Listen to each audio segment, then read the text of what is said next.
नमस्कार दोस्तों, राम राम। कैसे हो? अच्छे होंगे। हमारा टॉपिक जो चल रहा था वो था वर्ण विचार था। हमारा टॉपिक जो चल रहा था वो कौन सा था? वर्ण विचार। इसमें हमने पिछले वीडियो में हमने व्यंजनों का किया था वर्गीकरण। वो अपना आधार था, ध्यान रखना आधार कौन सा था कि अध्ययन की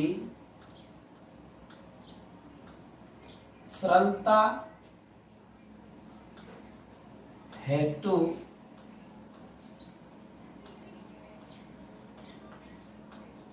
व्यंजनों का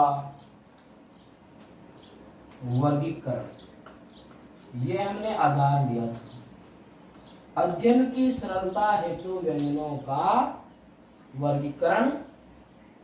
इसमें हमने व्यंजनों को बांटा था।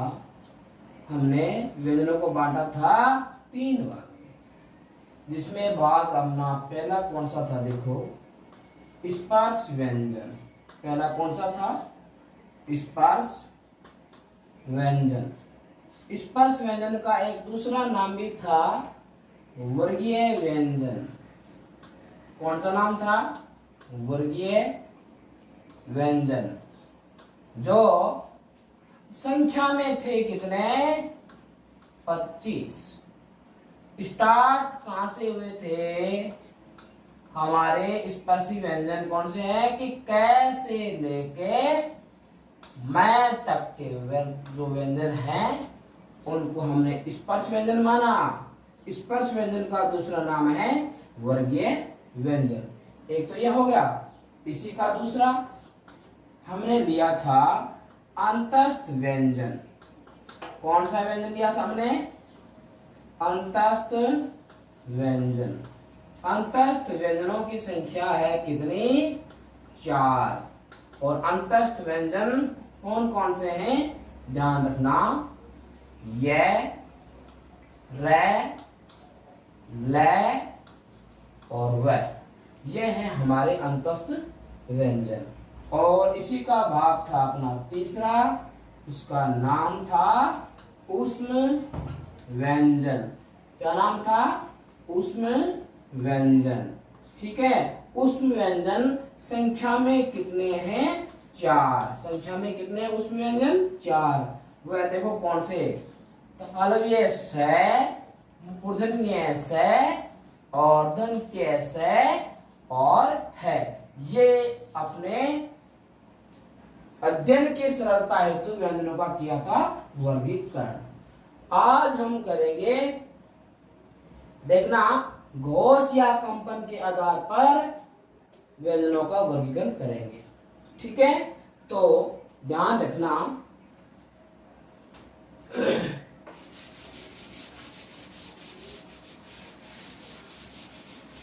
हमने और देखो, कल हमने देखना कि हमने कल क्या क्या अध्ययन किया था। हमने देखो एक यह भी किया था अध्ययन कि संयुक्त अक्षर कौन से होते हैं, है ना? तो देखना ध्यान से कि संयुक्त जो अक्षर है वो संख्या में 4 होते हैं। ठीक है, और वो होते हैं कौन कौन से? ये देखो आपके सामने में जो लिख रहा हूं, ये हमारे क्या है? संयुक्त अक्षर है। ध्यान देना, इनको अपन संयुक्त अक्षर क्यों बोलते हैं? देखना ध्यान से, इनका योग, इनका शाब्दिक विच्छेद जैसे ही हम जब करते हैं तो इसमें 2 तो इसमें व्यंजन शामिल होते हैं और एक इसमें शामिल होता है स्वर। ठीक है ना? इनके योग से बनता है संयुक्त अक्षर। ठीक है ना? अब ध्यान देना, और हमने क्या क्या कल पढ़ा था एक बार में, जो पिछले वीडियो में आपको जो मैंने समझाया उनका अध्ययन एक बार कर रहे हैं थोड़ा, ताकि हमारा रिवीजन हो जाए। अब देखना, मैंने एक लिया था कल की क्लास में, अर्ध स्वर किनको माना। अर्ध स्वर ये वाला बहुत वेरी वेरी इंपॉर्टेंट क्वेश्चन है, ध्यान रखना। अर्ध स्वर क्या होता है? अर्ध स्वर वो होते हैं जिनका उच्चारण करते समय अपनी जीभ मुख आवयों को बिल्कुल भी स्पर्श नहीं करती, उनको कहते हैं अर्ध स्वरों की श्रेणी में शामिल करते हैं। तो अर्ध स्वरों की संख्या है 2 है, वो है तो ये, और एक कौन सा दूसरा वह, ये है हमारे अर्ध स्वर। फिर देखना, एक हमने लिया था क्या कि द्विगुणी व्यंजन कौन कौन से होते हैं और संख्या में कितने होते हैं। देखना ध्यान से कि द्विगुणी व्यंजन संख्या में 2 होते हैं, ठीक है, और वो है 2। देखना कि कौन कौन से, एक तो है हमारा अडय और एक है हमारा अढय। ये वाला क्या था? ये था डे और ये था आपका ढे। जब इनके नीचे हमने लगा दिया ताड़न जात मतलब चिन्ह, तो ये क्या हो गया? अडय और अढय बन गया। फिर ध्यान देखना, इनको एक नाम और भी इनको बोला जाता है उत्क्षिप्त व्यंजन। क्या बोला जाता है इन्हीं को? उत्क्षिप्त व्यंजन, ये इन्हीं का ही नाम है। और उत्क्षिप्त का शाब्दिक विच्छेद क्या होता है? शाब्दिक अर्थ क्या होता है? फेंके हुए, फेंका हुआ व्यंजन। जैसे इनका उच्चारण करते हैं ना, तो जीभ इतना झटका खाती है जैसे कि ये वाले कण जो है वो मुंह से बाहर आ रहे, ऐसे लग रहा है, ऐसा फील होता है, ठीक है ना। जैसे देखना ध्यान से, ये क्या है? अढय और ये अढय, ठीक है ना, इसलिए इसको कहते हैं उत्क्षिप्त व्यंजन। अब ध्यान देना, हमने कल 5 ऐसे व्यंजन लिए थे जिनको अरबी फारसी भाषा के व्यंजन माना था।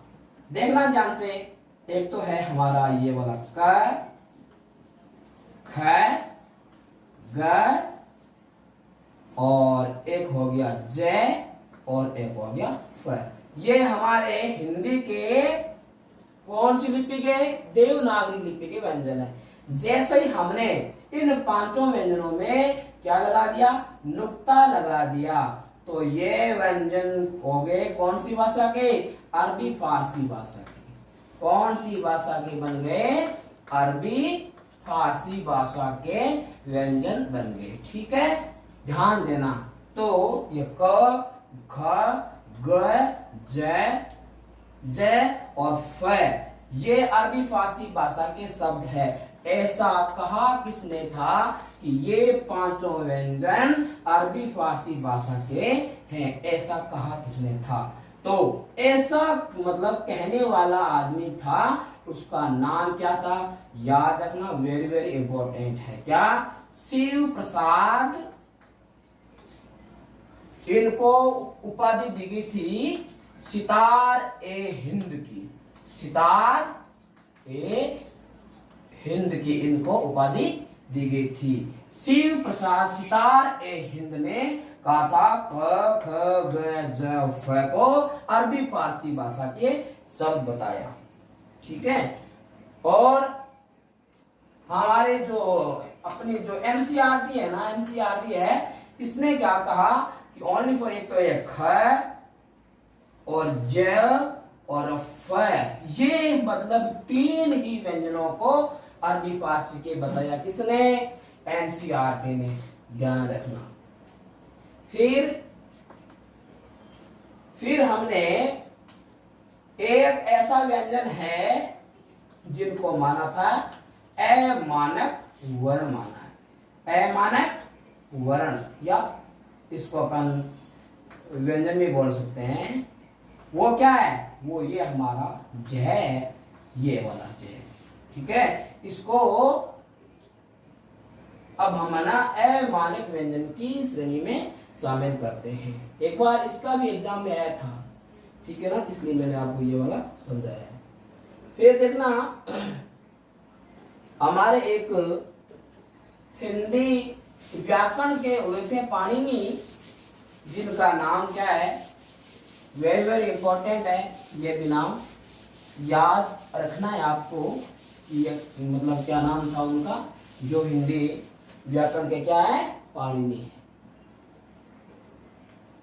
ध्यान रखना, हिंदी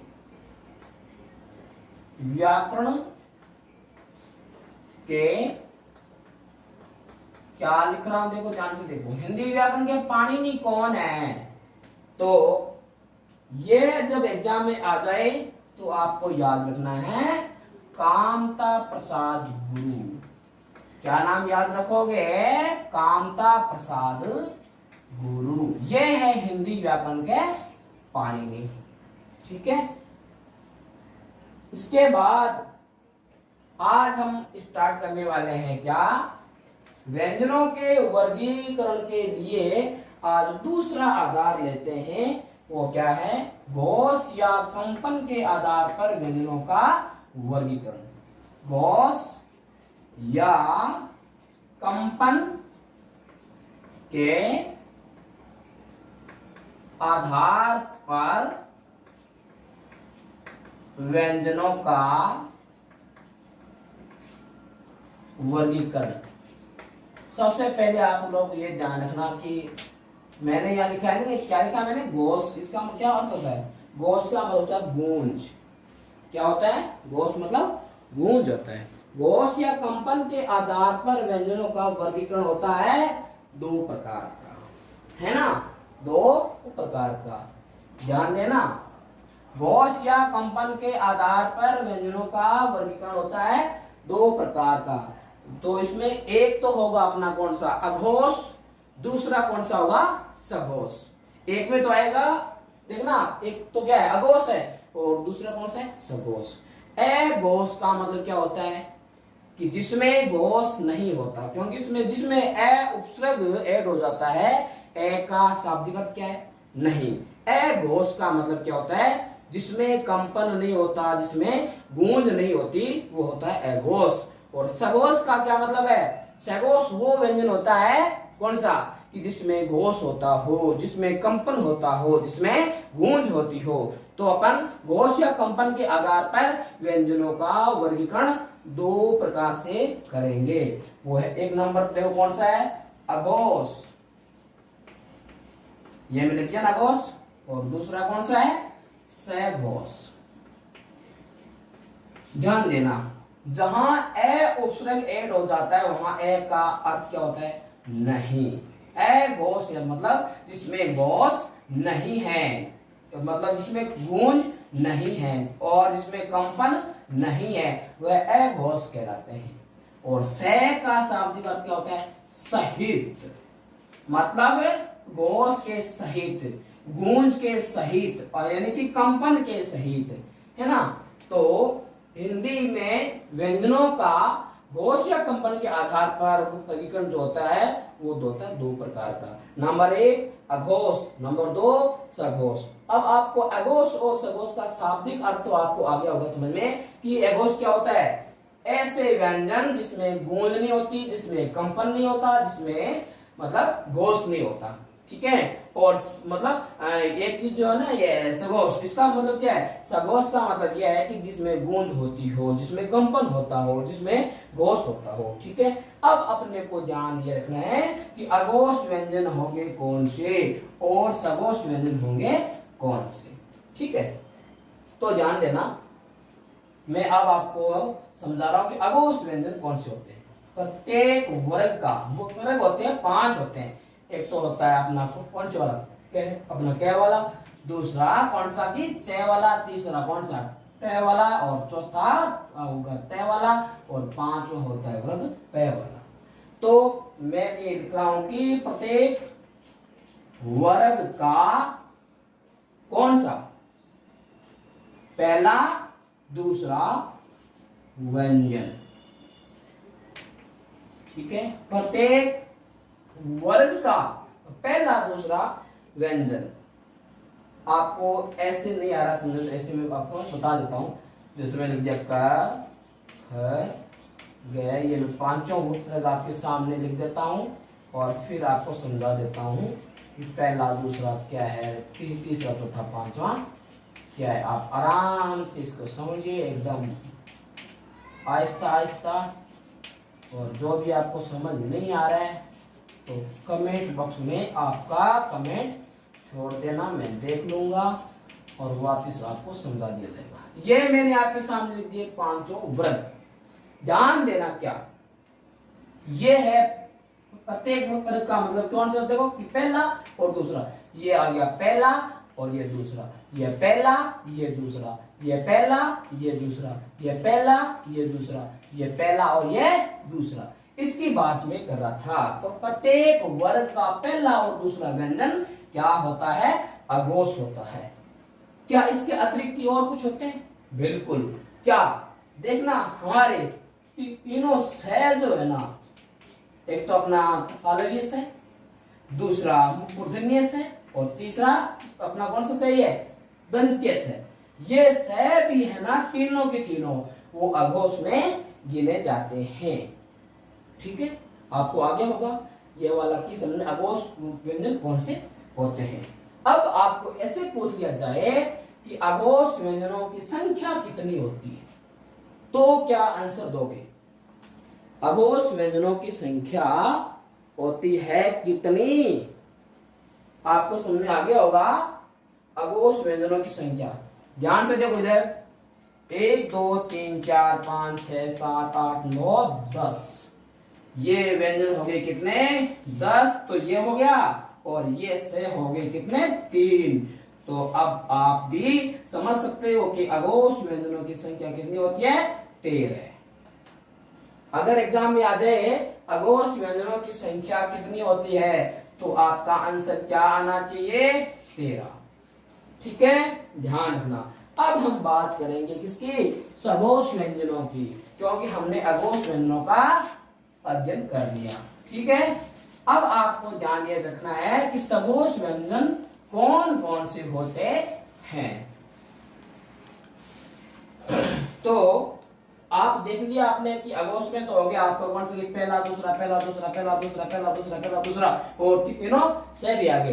अब आपको क्या देखना है कि सघोष व्यंजन कौन से होते हैं। सघोष व्यंजन इनके अलावा जो भी है वो सारे के सारे सघोष व्यंजन में गिने जाएंगे। जैसे प्रत्येक वर्ग का कौन सा, तीसरा, ये वाले सारे कौन से, तीसरे में आ रहे हैं, और चौथा ये वाले मतलब चौथे में आ रहे हैं, और ये पांचवा ये वाले पांचवें में आ रहे हैं। ठीक है, तो मेरे को यहाँ एक बार आपको लिख के आपको मैं बता देता हूं कि ध्यान रखना, प्रत्येक वर्ग का कौन कौन सा देखा, ध्यान से देखना कौन सा लिखा मैंने कि तीसरा चौथा पांचवा। ये देखो, ये पहला दूसरा और ये कौन सा है, तीसरा। ये सारे के सारे तीसरे में आ गए। और क्या लिख दिया मैंने, चौथा। ये सारे सारे किस में आ गए, चौथे में। और अंतिम ये आ गया किसमें आ गया, पांचवें में। देखना ध्यान से, प्रत्येक वर्ग का तीसरा चौथा पांचवा व्यंजन इसमें गिने जाएंगे, सघोष व्यंजनों में। और इसके अलावा बिल्कुल है क्या, ये, रे, ले और वे, ये अंतस्थ जो व्यंजन है ना, ये भी सघोष व्यंजनों में गिने जाते हैं। और इसके अलावा एक हमारा है, ये आप अपना है उस व्यंजन में से है को ले लिया मैंने। ठीक है, तो अब देखना ध्यान से कि यहाँ व्यंजनों की संख्या होगी कितनी, 1 2 3 4 5 6 7 8 9 10 11 12 13 14 15। यहाँ पर व्यंजनों की संख्या होगी 15। अंतस्थ व्यंजन जो आते हैं सघोष में, इनकी संख्या होगी 4। एक हो गया हमारा है हो गया। ठीक है, और आप देखो इनकी संख्या होगी कितनी, ये हो गया 15, 4 19 और ये है 20। अब आप लोग आराम से देख सकते हो क्या कि सघोष व्यंजनों की संख्या कितनी होती है, 20। और अघोष व्यंजनों की संख्या कितनी होती है, 13। 20 और ये 13 कितने हो गए, 33। क्योंकि व्यंजनों की संख्या मूल रूप में कितनी होती है, 33। ठीक है, अब आपको ये ध्यान रखना है कि अपन जो पढ़ रहे थे, स्वर पढ़ रहे थे ना, वो अघोष में गिनेंगे या सघोष में गिनेंगे, ये ध्यान रखना है। तो मैं यहाँ एक नोट लिखवा रहा हूं, ध्यान देना। क्या कि सभी स्वर सगोश गिने जाते हैं या सगोश माने जाते हैं। ये नोट ध्यान में रखना है। क्या सभी स्वर यानी कि 11 के 11 स्वर सगोश में गिने जाएंगे। इसलिए अब आप मुझे ये बता दो कि सगोश वर्णों की संख्या, अब मैं ओनली फॉर व्यंजन नहीं पूछ रहा हूं, मैं पूछ रहा हूं सगोश वर्णों की संख्या कितनी है। तो सगोश वर्ण जो है ना, इनकी संख्या हो जाएगी, कितनी हो जाएगी? तो देखो 11 तो हो गए, स्वर हो गए, और 11 हो गए ना स्वर, 11 स्वर हो गए और 20 व्यंजन हो गए। तो सगोश वर्णों की संख्या हो गई है कितनी? 31। वेरी वेरी इंपॉर्टेंट है, ध्यान रख लेना। अघोष व्यंजनों की संख्या कितनी है? 13। और मतलब सघोष व्यंजनों की संख्या कितनी है? 20। अगर ऐसा पूछ दिया जाए कि सघोष वर्णों की संख्या कितनी है, तो आपका आंसर होना चाहिए 31। ठीक है। इसके बाद अपन देखते हैं अगला आधार व्यंजनों का कौन सा होगा। आप ध्यान रखना सभी, अच्छा सा एकदम ध्यान दो, एक्टिव होकर के ध्यान दोगे ना, तब आपको सब कुछ क्या है कि समझ में आ जाएगा। ठीक है। और जो भी चीज आपको ना समझ नहीं आ रही है वो मैं आप मेरे को लिख देना, मैं देख लूंगा और आपको वापस समझा दिया जाएगा। ठीक है। अब देखना, हमने 2 आधार ले लिए। एक तो आधार लिया था कौन सा? अध्ययन की सरलता हेतु व्यंजनों का वर्गीकरण। और हमने एक आधार और लिया था दूसरा, घोष या कंपन के आधार पर व्यंजनों का वर्गीकरण। अब हम आधार ले रहे हैं कौन सा? तीसरा आधार। कौन सा आधार ले रहे हैं? तीसरा। ये आधार थोड़ा बहुत ही इंपॉर्टेंट है, ध्यान रखना। कौन सा? देखो, प्राण वायु। ये मैं ऑक्सीजन की बात नहीं कर रहा हूं, ये जो उच्चारण करते समय जो मुख से जो हवा निकलती है ना, उसकी बात कर रहा हूं। तो प्राण वायु इसका नाम है यहां पर। या मुंह ऐसे बाहर निकलने वाली, मुंह से बाहर निकलने वाली वायु या हवा कह दो, वायु हवा के आधार पर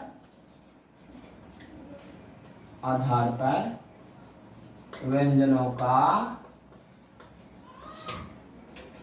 वर्गीकरण। ध्यान में आ गया होगा आपको मैंने क्या लिखा है। मैंने ये लिखा है, मुंह से बाहर निकलने वाली हवा या वायु के आधार पर व्यंजनों का वर्गीकरण, यानी कि प्राण वायु के आधार पर अब अपन करेंगे व्यंजनों का वर्गीकरण। ध्यान रखना, इस आधार पर व्यंजनों का वर्गीकरण 2 प्रकार का होता है। कितने प्रकार का? 2 प्रकार का, है ना। एक तो हो गया कौन सा? अलप प्राण। एक हो गया कौन सा? अलप प्राण हो गया, और दूसरा कौन सा हो गया? महाप्राण। एक तो हो गया अलप प्राण, दूसरा महाप्राण।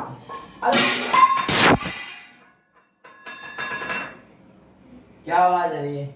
इसको स्टॉप करो। ध्यान रखना कि अलप प्राण क्या होता है। अलप का मतलब क्या होता है? कम, और महा का मतलब होता है ज्यादा। ध्यान देना कि ऐसे व्यंजन जिनका उच्चारण करते समय मुंह से हवा बाहर निकलती है बिल्कुल कम, उनको गिनेंगे अलप प्राण की संख्याओं में। और ऐसे व्यंजन जिनका उच्चारण करते समय हवा मुख से बाहर निकलती है, उसकी कुछ मात्रा क्या होती है? ज्यादा होती है, उनको अपन गिनेंगे किसमें? महाप्राणों में गिनेंगे। ठीक है। अब ध्यान देना क्या कि अलप प्राण व्यंजन कौन कौन से हैं और महाप्राण व्यंजन कौन कौन से हैं। ध्यान देना, कि प्रत्येक वर्ग का पहला, तीसरा और पांचवा व्यंजन, कौन सा व्यंजन? पहला, तीसरा, पांचवा व्यंजन।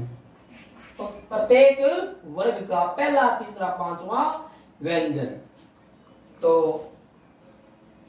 आप मैं एकदम आराम से समझा देता हूं व्यंजन को लिख करके, ताकि आपको कोई समस्या नहीं हो ना। अपन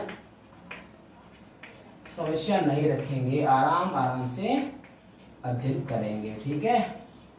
ध्यान रखोगे तो आपको बिल्कुल समझ में आ जाएगा, और अगर समझ नहीं आ रहा है फिर भी तो आप ऐसा करना, कमेंट छोड़ देना, मैं देख लूंगा क्या है, ठीक है। अब देखना इसमें हमने क्या क्या लेना है। एक तो लेना है पहला वर्ग, जैसे ये वाला है ना, ये कै चे टे कै पे, ये आ गया बेटा पहले में। फिर कौन सा लेना था?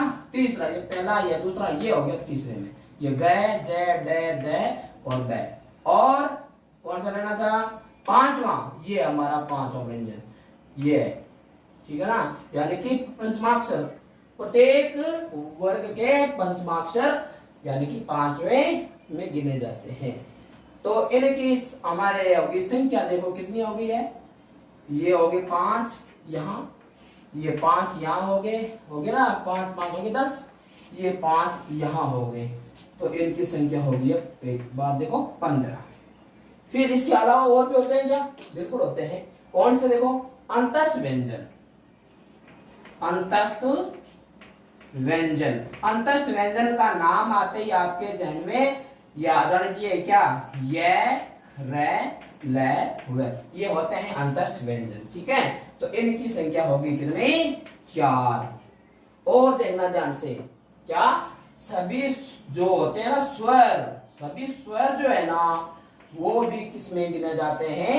अलप प्राणों में, ठीक है। तो इनकी संख्या कितनी है? 11। तो अब ध्यान रखना कि अलप प्राण वर्णों की संख्या कितनी हो गई है, तो सारों को एक बार ऐड करते हैं। ये 15 4 19, 19 और 11 कितने हो गए? 30। यह है अलप प्राणों की संख्या। तो एक बात आपको ध्यान से समझना है, ये जो सभी जो होते हैं ना स्वर, इनको अलप प्राण होते हैं। तो ऐसा कहा किसने था कि सभी जो स्वर है वो क्या होते हैं? अलप प्राण होते हैं। ऐसा कहा किसने था?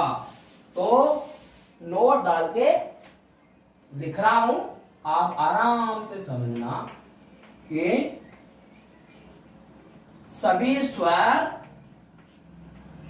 अलप प्राण, सभी स्वर अलप प्राण होते हैं।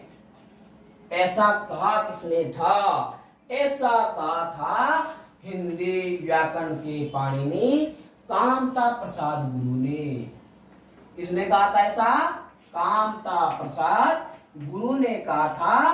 क्या कहा था? कि सभी जो स्वर है वो क्या होते हैं? अलप प्राण होते हैं। तो अलप प्राण वर्णों की संख्या कितनी हो गई है? बोलो ना। अलप प्राण व्यंजनों की संख्या तो थी 19 और 11 इसमें शामिल हो गए स्वर, 19 व्यंजन है और ये वर्ण हो गए। कुल मिला के कितने वर्ण हो गए? 30। ठीक है। अब आपको यह समझाया जाएगा कि महाप्राण व्यंजन कौन कौन से होते हैं। अब आपको अपने आप ही मतलब क्या है समझ में आ गया होगा क्या? एक तो दूसरा व्यंजन और एक कौन सा व्यंजन है? चौथा व्यंजन। तो ध्यान देना क्या? तो प्रत्येक वर्ग का दूसरा और चौथा व्यंजन आता है किसमें? महाप्राण की संज्ञा में। ठीक है। और इसके अलावा उष्म व्यंजन होते कौन से हैं? तीनों से और एक कौन सा है? ठीक है। ये से हो गए तीनों, है हो गया। इनकी संख्या होगी 4 और ये हो गए कितने 5, ये हो गए 5, 5 ये हो गए 5, 5 कितने हो गए 10 और ये 4 उष्म व्यंजन, कुल मिला के कितने हो गए 14। ठीक है, तो महाप्राण व्यंजनों की संख्या कितनी होती है 14। ठीक है, अब आपको अध्ययन की सरलता हेतु आधार पे उसके आधार पे व्यंजनों का वर्गीकरण पढ़ा दिया, घोष या कंपन के आधार पर व्यंजनों का हो गया, और एक आपको मुंह से बाहर निकलने वाली हवा के आधार पर व्यंजनों का वर्गीकरण हो गया है। आज इतना ही, बाकी कल करेंगे। ठीक है।